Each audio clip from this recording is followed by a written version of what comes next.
this afternoon it's my very great pleasure to introduce to you Steven Mosher. Steven is married to a most beautiful woman, Vera, and they have 9 children. They live in Virginia, the United States of America, and Steve is the president of the Population Research Institute. I've had the honour of bringing Steven here to New Zealand on several occasions for Family Life International, and Steve is involved with many of our other branches throughout the world. He's the author of several books. In fact, I understand that he's written 12, at least 12, and edited to that number of books. He's well published in very prestigious publications such as the Wall Street Journal, Clinical Quarterly, and many others. He is regarded as an international authority on debunking the population myth. Currently, he is involved in appearing before Congress in the United States of America, pushing for legislation to ban the selective sex abortion, which is very prevalent in the States. So he's very busy, is very active, and is very determined that this sex selection of abortion in the United States should cease, and cease immediately. So would you give a very warm welcome to Steve? Thank you.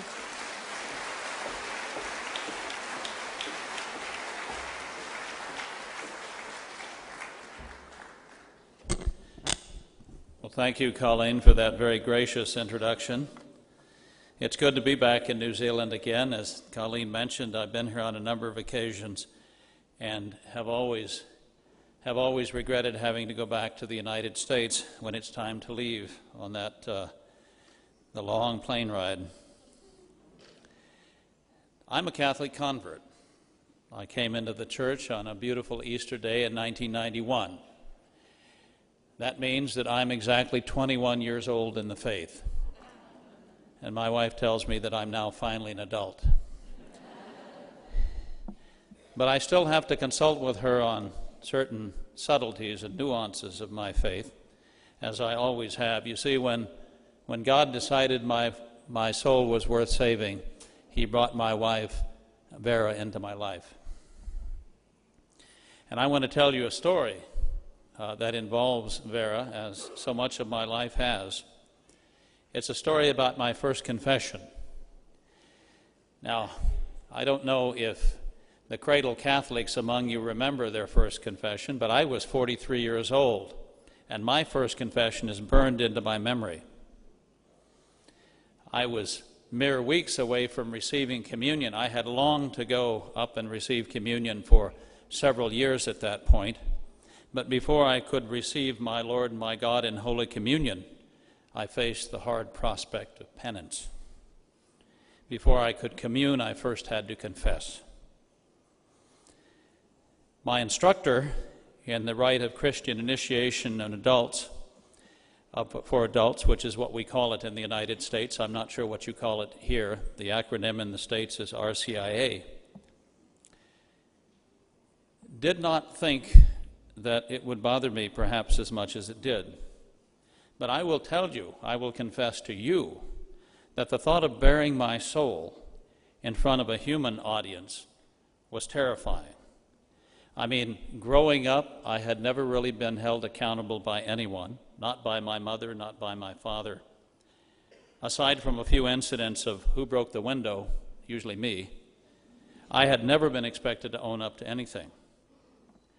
So the thought of sitting down, kneeling in front of a man who, alter Christus though he may be, was sure to be disgusted by both the magnitude and quantity of my sins, just terrified me. And I was sure that following my confession, our good parish priest, Father O'Sullivan, who led St. Anthony's Parish in Southern California where we lived, would never be able to look me in the eye again. And, of course, my eyes would be permanently downcast when he was present. Vera, of course, my cradle Catholic wife, who is so understanding in so many ways, was more or less mystified by my hesitation. After all, she had gone to confession on a regular basis since she was a child. It was not that she thought nothing of it. It was more accurate to say that she thought everything of it. In fact, it was one of the organizing principles of her life. My sacramentally sanctified spouse had little idea of the problems that this prodigal son, the sins that this prodigal son had wallowed in. I'd been careful, of course, to tell her only a small part of my past life. Why should I populate her imagination with the dead images of my past sins? I was convinced, as always, by my own rationalizations, so I kept my secrets to myself. Finally, the Saturday morning appointed for my first confession arrived. As I staggered out the door under the weight of my sins, my wife called out to me cheerily, "Do you want me to pack you a lunch?" Now, I can be remarkably dense. I was at one point in my life a college professor, and you know what that means. So I stopped, and I sort of half thought to myself, well, this must be some new nuance or subtlety or wrinkle of Catholic practice. "Tell me why I need to take a lunch," I said. She delivered her punchline. "Because you're going to be there all day." Well, if I'd been terrified before, now my knees were absolutely shaking. Now, I had dreaded encountering Father O'Sullivan in the confessional. But God, in His mercy, had arranged for there to be not one, but two priests hearing confessions that day. There, of course, was Father O'Sullivan, my parish priest. But then there was also an elderly priest, gaunt with age, by the name of Monsignor Clooney. And I knew at once that Monsignor Clooney was my man. You see, for 3 long decades, he had been the chaplain at the nearby Chino men's prison, where he had heard the confessions of convicted murderers, rapists, and the like. I was sure that no evil I had committed would shock this hardened confessor. Besides, of course, after hearing my confession, he would disappear back into the walls of the Chino men's prison, and I could look Father O'Sullivan in the eye. So I sat down with Monsignor Clooney. Father O'Sullivan, unfortunately, had the only confessional, so we were sitting face to face. And I nervously told him that it was my first confession. I had some vague notion of going through all the commandments, and I thought, boy, if I go through all the subcategories and sub-subcategories of sin one at a time, I may need a lunch here. So I said to him this. I said, "I've broken every commandment, Father. I have sinned before God and before man. I have so much on my conscience that I don't know even where to begin." And after a pause, this holy man said gently, "Then start by telling me the sin that weighs most heavily on your conscience." I spoke my great sin at once, and other sins followed. And at the end of my confession, he gave me absolution. Now, as he made the sign of the cross, I experienced a soaring sense of freedom. I didn't expect to experience this, but I realized that I had abased myself before God, that I had submitted myself to His judgment, I had sworn fealty to His laws, I had bound myself to obey them henceforth. And yet, paradoxically, by binding myself to His laws, I was set free. God had broken the self-forged fetters of my prison and released me from the tiny dungeon of my ego. Now, of course, after confession, I, like most of us, would set about imprisoning myself again. But for the moment, I felt an incredible lightness of being and a deep sense of peace that, under the circumstances, made no sense at all to me. I found to my surprise that I was weeping. I'm not a weepy kind of guy. But even more surprising, I was not the least embarrassed to be doing so. Thanking Father, I left the church still weeping. I wept quietly, joyfully all the way home. Tears were still streaming down my face as I walked into the house. And of course, my beloved took one look at my tear-stained face and came running to embrace me. No jokes now. She said, "Oh, honey, was it that bad?" Her face a picture of sympathy. I shook my head and grinned through my tears and said, "No, it was that good."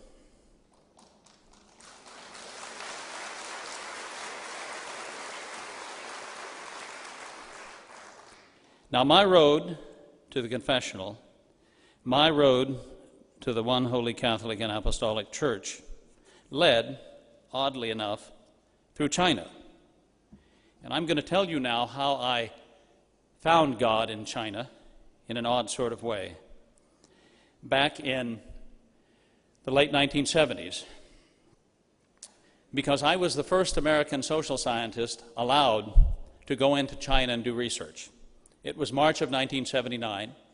China had been terra incognita for Americans for about 30 years since the coming to power of the Chinese Communist Party in 1949. I was then finishing up a PhD at Stanford University. I was teaching at the University of California at Berkeley, anthropology. And I was delighted to be on the ground floor of our entry into China. I had no idea what I would find there, but I had been taught by my other colleagues at Stanford University that China had made great strides economically, that Mao Zedong had created a new socialist man, a new socialist woman, and that things were all pretty good in this socialist paradise. Well, when I got there in the village, I found out that most of what I had taught was not true. But the one thing that brought home to me the tyranny of China was the one-child policy, because it was when I was living in China that year that the one-child policy began in China. It was that year that the government of China began to dictate to the Chinese people how many children they could have, and began to order the arrest of women who were pregnant outside the state plan. In fact, in my village, the village I was living in, there were several dozen women who were arrested for the crime, mind you, of being pregnant without permission. These women were 5 months pregnant, 7 months pregnant, some were even 9 months pregnant, just days away from giving birth. I was surprised by this, and I went with them to see what would happen to them now that they had been arrested. They were taken to a government detention center, and they were told they could not leave. They were under arrest, of course.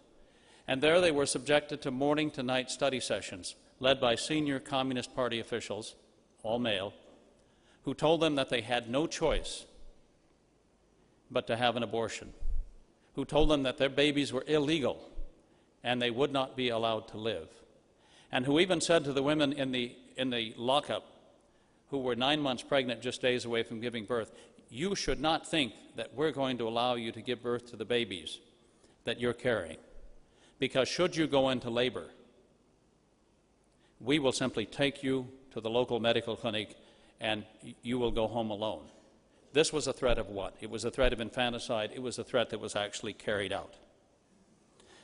I also went with these women as they were taken one by one, crying and sad, to the local clinic. As soon as they arrived, they were given a lethal injection into their wombs, an injection of a poison that was intended to cause the death of their unborn child. The poison took about 24 hours to work. And at the end of that process, their baby would be dead, and in most cases, they would be in labor and would then deliver a day or two later a dead child. But in some cases, although the poison worked to kill the unborn child, contractions did not follow. And in those cases, the doctors would perform a cesarean section abortion. I was present when cesarean section abortions were performed on these women. I was in the operating room as the incisions were made and dead babies were being removed from the bodies of their broken mothers. Now, I have to tell you that I had, up to that point, entirely avoided thinking about the abortion question. I mean, we were taught that this was a woman's issue, and was therefore not a fit subject for men to think about anyway. Now, witnessing an abortion myself, I came to see face to face what actually happened during that procedure, because it was clear to me that what resulted from an abortion was a dead baby, a tiny son of Adam, who, despite being smaller and weaker than the rest of us, was fully human. And what also happened during an abortion was the physical and emotional wounding of the mother. And I became, at that moment, pro-life. The second thing that happened to me, witnessing the terrible horror of the one-child policy, and remember, I had seen forced abortions. I was also witness to forced sterilizations. I was aware of cases of infanticide, forced contraception of women. I was witness to a program where the state basically took control of all the reproductive systems in the country and was dictating when they could be used to produce children. And so I began to rethink the question of overpopulation. Now, I'll talk about this tomorrow, what I now call the myth of overpopulation. But at the time, I had gone to China thinking that, well, maybe China's problem was that there were too many people. I left China convinced that China's problem was too much government, too tyrannical a government, too brutal a government. But another thing happened while I was in that operating room, witnessing the death of children. The third thing that happened was this. I realized, for the first time in my life, I believe, that positive evil really existed. Now, this may seem strange to those of you who accept the existence of good and evil as givens. But you must remember that I came from Stanford University. I had been educated at one of the high temples of secular humanism. And in those high temples of secular humanism, people do not believe, most of the faculty do not believe in the existence of good and evil. They believe that everything is shades of gray. They believe that good and evil are merely cultural constructs. They believe that there are no fixed horizons or compass points, only lighter and darker shades of gray. They're moral relativists. They're situational ethicists. They believe that what may be right in one situation may be wrong in another, and vice versa. And here I was presented with an absolute evil that I could not rationalize away, the killing of a full-term healthy infant almost at birth, the killing of a tiny son of Adam. It was clear to me that this was an evil. And there were only two things that I could do in response to this evil. The discovery that there was evil loose in the world was a great shock to me. You know, it was as if I had been walking through this pleasant dreamscape and opened my eyes to find that I was waist deep in a cesspool. How could God, I ask myself, if he is God, that is, if he's all good and all-knowing and all-powerful, permit such wickedness? So I had the choice. I could either allow the existence of evil to convince me that there was no God, because how could he permit such evil to exist? Or I could allow the existence of evil to convince myself, as G.K. Chesterton said, that God does exist, but there is a breach between he and us that much must be crossed. If God didn't exist, I realized that the universe was mad, that nothing made any sense, and that we might as well eat, drink, and be merry, for tomorrow we die. I did not want to live in an insane asylum. I rejected that possibility. I began to seek the good. And if you seek the good, you will be led inevitably to God. So that was how I began to find God in China. That was the beginning of my spiritual journey. When I returned in 1983 to the United States, I was already what I would describe to others as a pro-life agnostic. By this I meant that while I was emphatically against abortion and sort of vaguely believed in a supreme being, he and I had still not established a regular channel of communication. Several things happened then, by God's grace, to bring me closer to him. The first thing that happened was I received a call from a Catholic priest by the name of Father Paul Marks. Now, I don't know if any of you recognize the name. Many of you over the years probably, if you've been attending the Eucharistic Conference or have been associated with Family Life International, you will recognize the name. He was a great pro-lifer. He passed away in the odor of sanctity a year and a half ago. But he called me out of the blue. I must admit, I was a little nervous to be talking to a Catholic priest. I'd never talked to a Catholic priest before. I'd been taught at Stanford University to keep my distance from people like that. And he invited me to speak at a conference. He said, I'm holding a pro-life conference in Washington, D.C., and I'd like you to come and give your testimony on what you saw in China, the forced abortions and forced sterilizations. Now, I wasn't at all sure that I wanted to associate with pro-lifers either, because I had also been taught at Stanford to keep my distance from you people. But no one else was listening, and let me tell you what I mean when I say no one else was listening. I left China thinking, I have evidence of women being forced to have abortions throughout pregnancy. I have evidence of infanticide. I have photographs. I have documents. I have the goods on this barbaric policy. And surely, I thought to myself, being partially still in a pro-choice stupor, surely I thought to myself that some of the feminist organizations in the United States would be just as appalled at this as I was, and they would oppose it, because after all, they claimed to be pro-choice, and women in China were being denied a choice. So I went to the National Organization of Women, which is the paramount radical feminist organization in the United States. And I met with its senior leaders, and I presented them with evidence of forced abortions and sterilizations. I showed them pictures. And when I had finished, the head of the national organization looked at me and said something that will stay with me forever.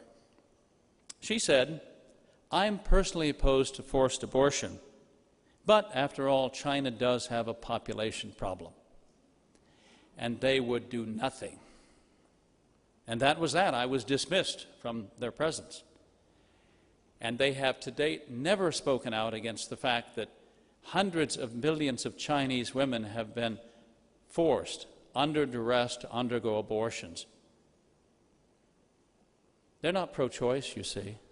When push comes to shove, they're pro-abortion. The only choice they want women to make is a choice for death, not a choice for life. They're unsympathetic to women trying to protect their unborn children, even from forced abortions in China. So having had that experience, I let Father Marks know that I would be happy to come and speak at his conference. He said, fine, Steve, we'd like to have you. We can't afford to pay you. Pro-lifers are generally poor.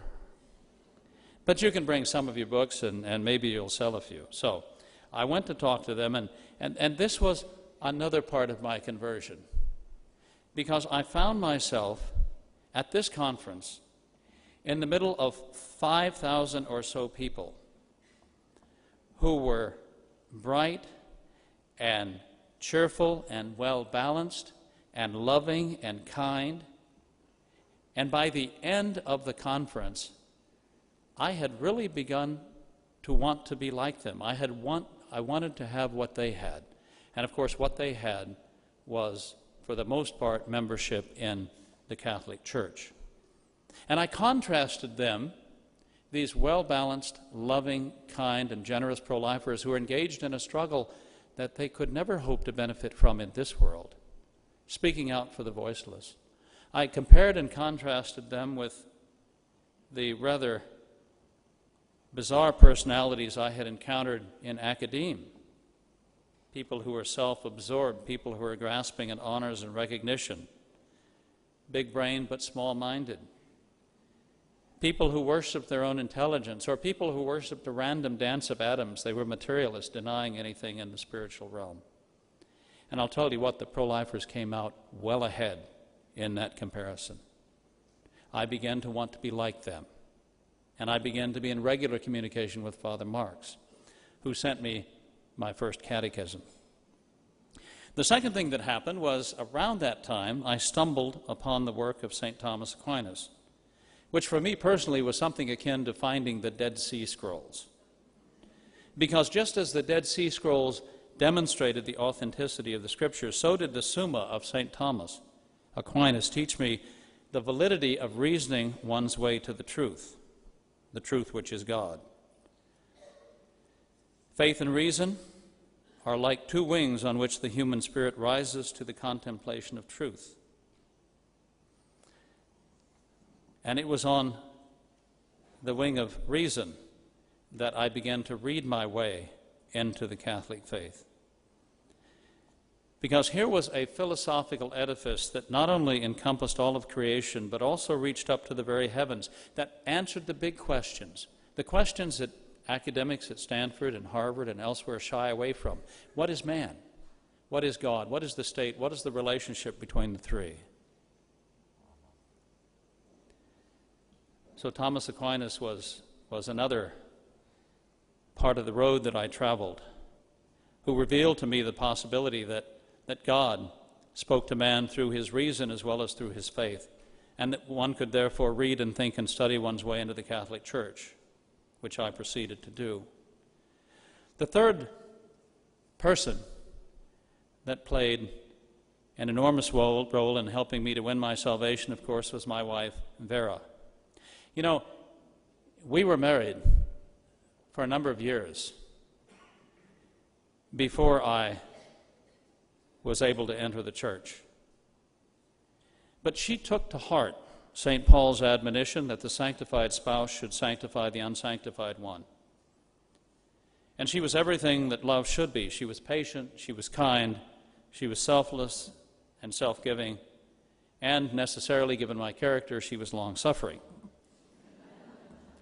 I believe that she intuitively understood in those early days that preaching at me would be counterproductive, so she did something even more powerful.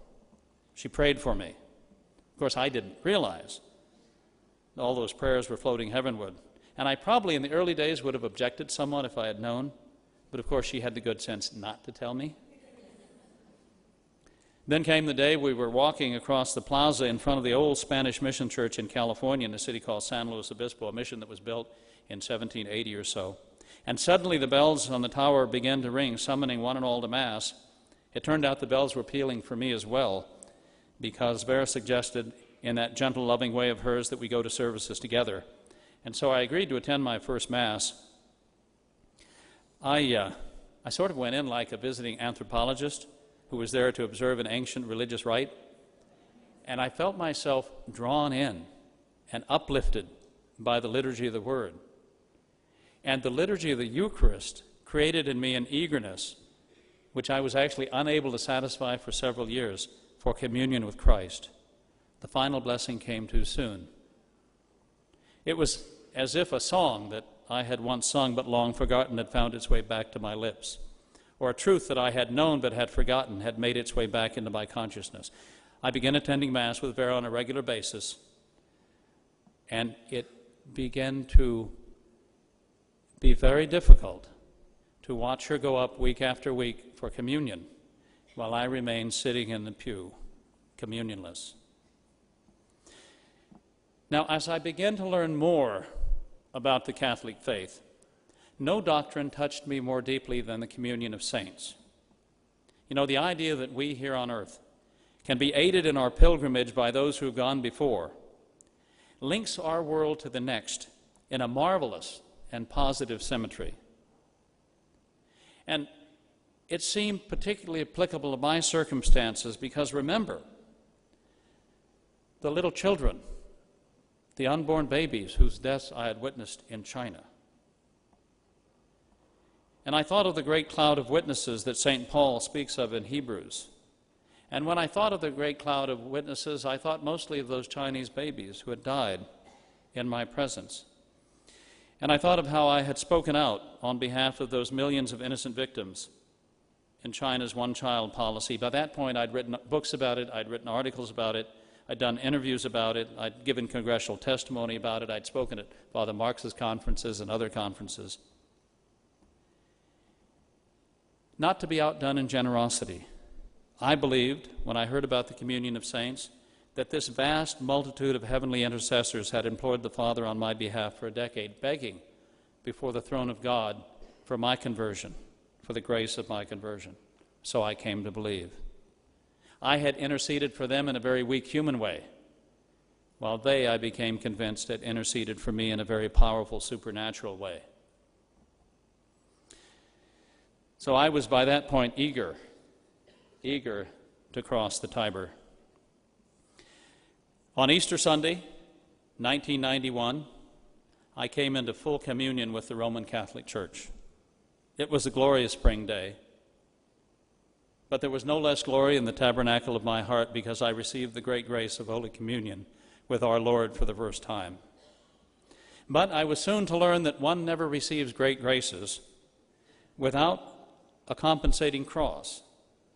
The economy of salvation cannot long run at a deficit.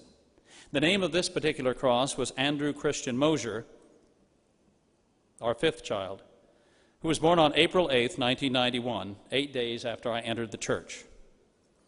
Now, all of our children up to that point had been instruments used by God for our purification and sanctification.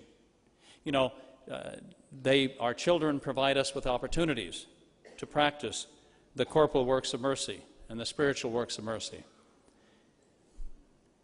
Babies come into the world hungry, and we feed them. They come into the world naked, and we clothe them. My children had come into the world thirsty, and Vera gave them drink. All these things that we're instructed to do by our Lord for the least of these, our brothers and sisters, Vera and I did for our own children, as most people who are married and have children do. Our children, of course, also led us to practice the spiritual works of mercy, including praying for the sick, as any parent of an ill child can testify. But Andrew would teach us the most important lessons of all. You see, all of our children have been born by cesarean section, and Andrew was no exception. He was delivered so that Vera could avoid labor, which would have been dangerous for her. He was delivered a couple of weeks early. But he came into the world at 7.5 pounds. Our pediatrician gave him a quick examination, pronounced him healthy, and then disappeared, after which Andrew decided to stop breathing. It turned out that he had a combination of symptoms. His lungs weren't functioning, his blood wasn't getting any oxygen, and he was suffocating to death. They put an oxygen mask on him, didn't work. They intubated him, put pure oxygen in his lungs, it didn't work. And so they put him on a heart-lung machine. They cut open his little neck and inserted a tube, a cannula, down through his carotid artery into his heart and through his jugular vein to take out the venous blood, oxygenate it through a membrane, and then pump it back in. This was a new procedure at the time, and a dangerous procedure. It was a procedure that could only be used on newborn children and could only be used for about 10 days. The chief risk of this procedure, of course, was because you were doing so much with the blood that you would damage blood cells, which would then clot and would cause cerebral hemorrhages or heart attacks. And so they had to put the babies who went through this procedure on heavy doses of a blood thinner called heparin. But of course that carried with it other risks, because on heparin you run the risk of internal hemorrhaging or of hemorrhaging in your brain. So we were told that Andrew only had 10 days to recover, or perhaps I thought he only had 10 days to live. Now my wife and I began praying frantically for Andrew's recovery. We prayed separately at that point. We had never, up to that point, prayed together. But Andrew's survival drew us together. In a common cause, we overcame our initial awkwardness in praying in each other's presence, and we were soon reciting rosary after rosary after rosary, begging God to heal Andrew. So this was Andrew's first lesson. Just by being there and just by needing our prayers, he taught us to pray. Yet the days kept going by with no improvement. The clock kept ticking. and soon it would tick its last. And Andrew would be taken off the heart-lung machine, and if his lungs hadn't improved by that point, he would surely die. The days passed. Finally, a week had passed, the longest week of my life. I was making 3 trips a day down to the Children's Hospital of Orange County in Southern California, spending an hour each way on the road to visit my son and pray for him. I was utterly exhausted. My wife was still in the hospital from the cesarean section. I was physically, mentally, and emotionally wrung out. I had at the same time been reading the medical literature, trying to figure out how I could help Andrew. The answer was there was nothing I could do. And I finally reached a point of absolute helplessness. I, his father, I, the man who was supposed to be his protector, I, the man who was supposed to guard him from the dangers of the world, could do nothing for him. And finally came the hour that I had to put my trust completely in God. And I did the same thing in my mind that Abraham did with his son Isaac. I took Andrew, my little son, lying in his bed of pain, having wires and tubes going where no baby should have wires and tubes, up to the top of Mount Moriah. And I laid my innocent son down on the stone altar. And I was prepared to sacrifice his life for the love of God. And standing by his bed, I prayed the prayer that I had been unwilling to pray up to that point. I said to God, "He was yours before he was mine, and if you want to take him, I give him freely back to you." I cannot tell you what it took me to say those words. It was an admission that I was powerless to protect my son. It was an admission of utter helplessness and dependence upon God. And here was the other lesson that Andrew taught us just by being there. It was a lesson of total submission to God's holy will. Of course, we know that God is never outdone in generosity. And he was not outdone in this circumstance. Because almost from the moment that I prayed that prayer, Andrew began getting better. The next time I asked the nurse, she said, "Well, we're turning down the heart-lung machine because his lungs are beginning to work." Andrew's turnaround when it came, you might say, was remarkable. But that would be an understatement. It was miraculous. I gave my son to God when he was sick and dying, and God in his mercy gave him back to me.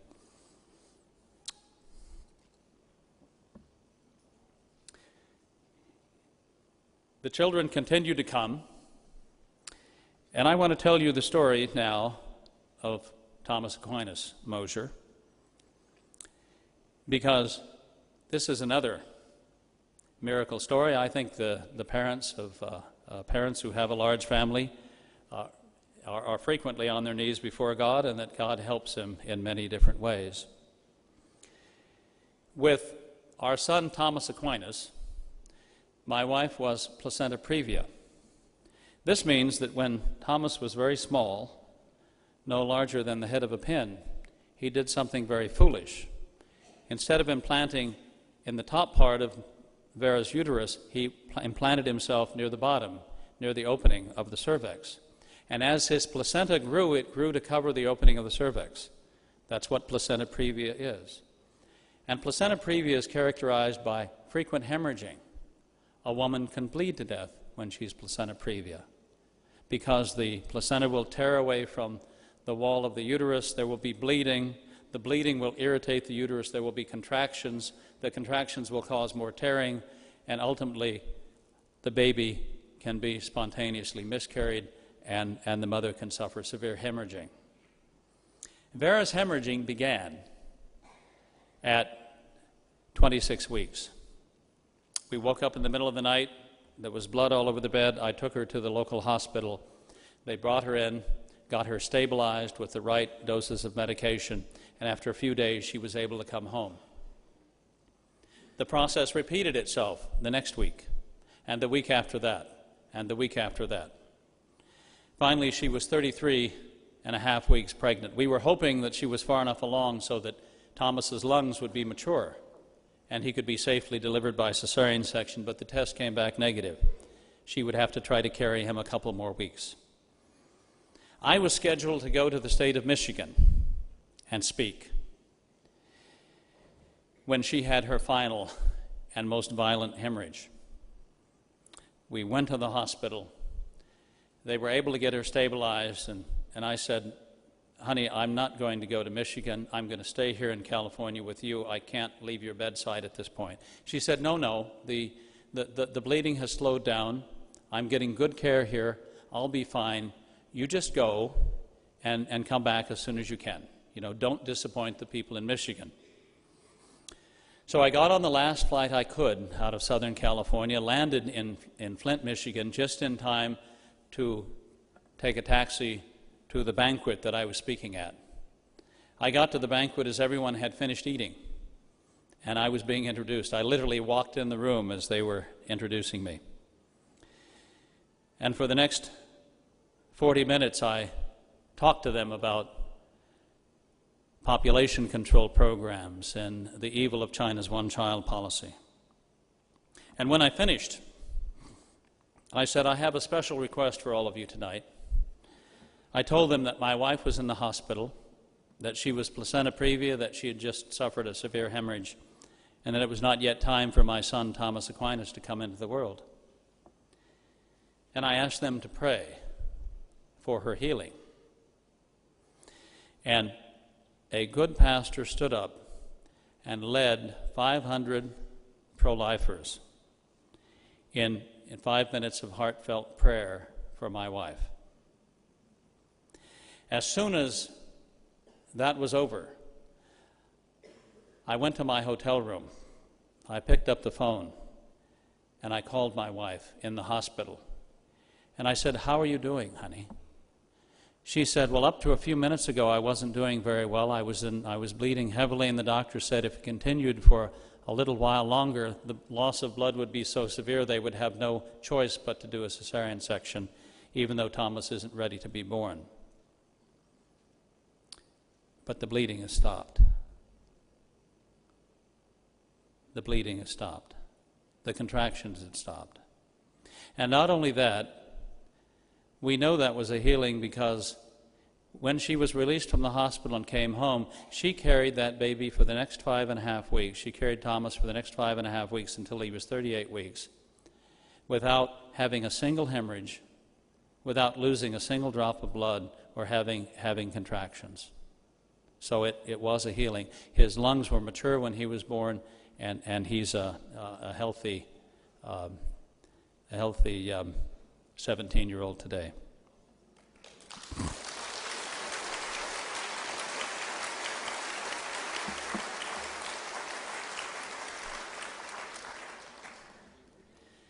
So obviously these stories do not mark the end of my spiritual journey, nor really even the beginning of the end. There were more children to come after Thomas. There was Luke Michael Guadalupe Mosher. Why would you call your son, give him a middle name of Guadalupe? Well, he was born on December 12th by scheduled cesarean section. That is, of course, the feast day of Our Lady of Guadalupe. When he was younger, he used to introduce himself as Luke Michael Mosher, skipping the Guadalupe, but now he's become rather proud of it. And the fact that, at 14 he's 6 feet tall and 220 pounds, I think, helps in that regard, because no one is going to laugh at him in the 8th grade. And then, of course, there was Kiara, Faith Ann Mosher, whom we got by faith in God through the intercession of good Saint Anne, which is why she's called Kiara Faith Ann Mosher. You see, my wife came to me several years ago and said, we've had the last 2 children are boys. She said, I don't want to end on a boy. Those of you who have multiple sons will understand her sentiment. She said, I want to have another little girl. Well, by that time, we were both older. Of course, most of the aging was done by me, not by her. She'll always be 21 in my eyes. But she came to me and said, let's pray that we're blessed with another child. Well, we went through hormone therapy, which is licit because she was premenopausal and needed a little help within the progesterone estrogen department. That didn't work, and a couple of years went by. And I finally said, you know, I'm speaking at a conference in Toronto, Canada. Why don't we, after the conference, go up to St. Anne de Beaupré, the great cathedral, the great basilica built to Good St. Anne in Quebec City, Quebec Province, Canada. After all, Good St. Anne had an infertility problem. She had one child, the Blessed Mother, late in life. So after the conference, we drove up to that great basilica, went through a Mass in French, of which I understood mostly the amens, and then we went down, and we were looking for the tabernacle. We were looking for the Blessed Sacrament because it wasn't reserved behind the altar. It wasn't in the crypt church in the basement either. And then we noticed there was a Sacred Heart Chapel. And Vera went up to the door of the Sacred Heart Chapel and tried to open it. But it turned out that the door was locked. And then she turned to me and said, "Are there any fresh flowers here in the basilica?" And I said, "No, it's March in northern Canada. There won't be fresh flowers for months yet." She said, "Did anyone walk by wearing perfume?" And I said, "No, there's no one else here but us." The elderly Frenchman who had been at the Mass had already departed. And then she said no more. And we gathered up the children, and after getting some holy water and a couple of other things from the gift store, we got in our 15-passenger van and headed back south. And my wife was very quiet for about a half an hour, unusually quiet. And I finally turned to her and said, "You know, I know something happened back there. Why don't you tell me what it was?"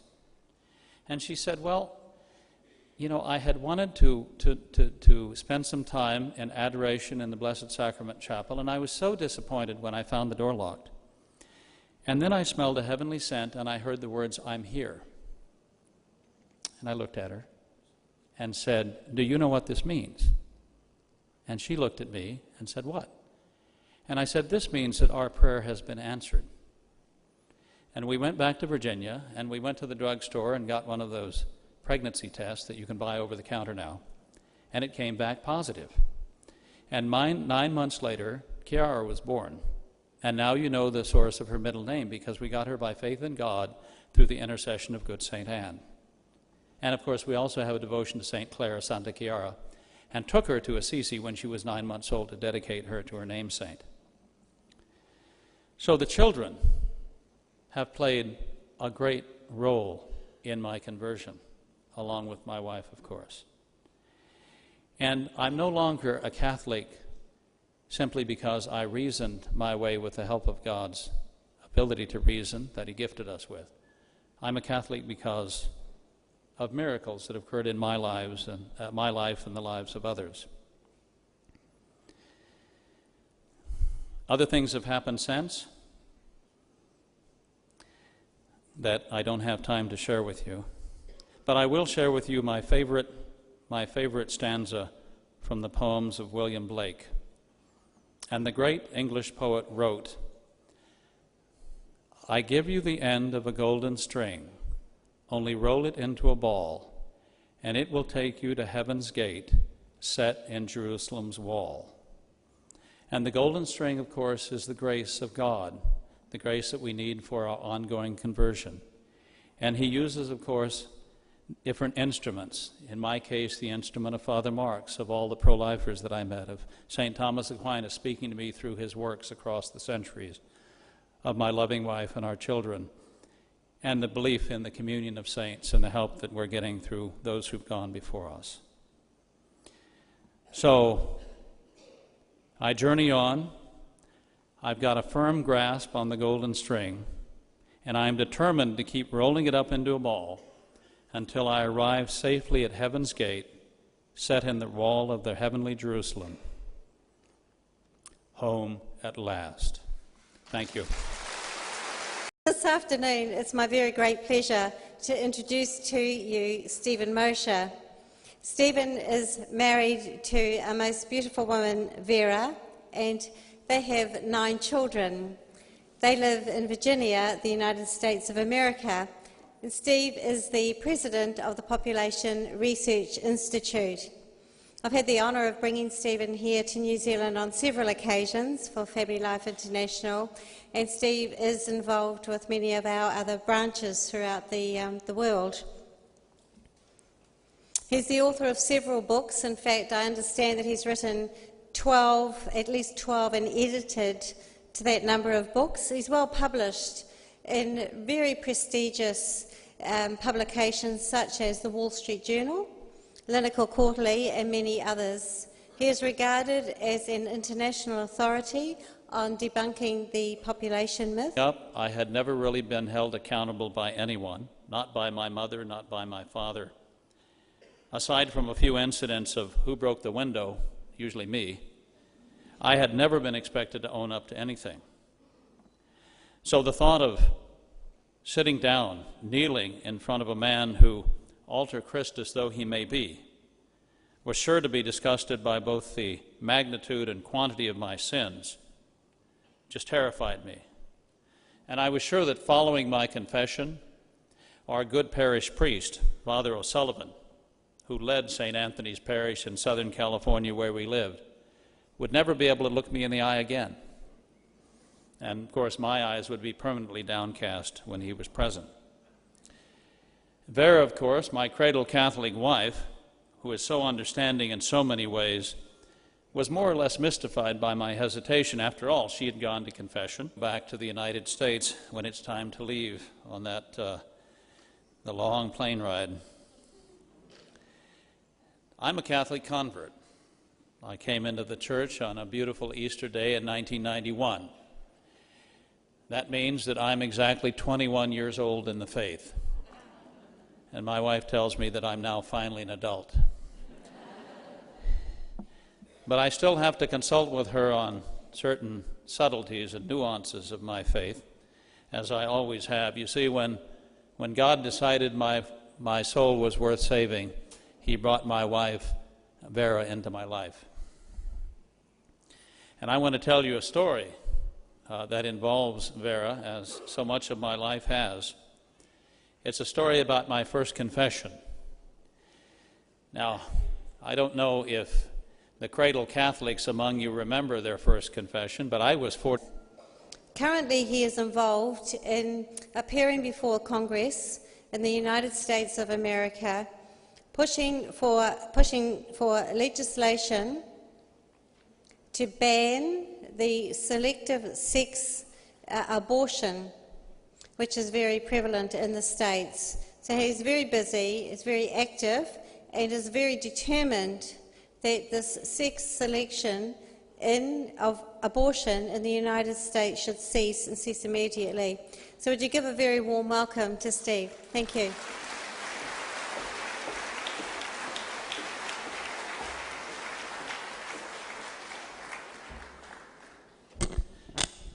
Well, thank you, Colleen, for that very gracious introduction. It's good to be back in New Zealand again. As Colleen mentioned, I've been here on a number of occasions and have always regretted having to go 43 years old. And my first confession is burned into my memory. I was mere weeks away from receiving communion. I had longed to go up and receive communion for several years at that point. But before I could receive my Lord and my God in Holy Communion, I faced the hard prospect of penance. Before I could commune, I first had to confess. My instructor in the rite of Christian initiation and for adults, which is what we call it in the United States, I'm not sure what you call it here, the acronym in the States is RCIA, did not think that it would bother me perhaps as much as it did. But I will tell you, I will confess to you, that the thought of bearing my soul in front of a human audience was terrifying. I mean, growing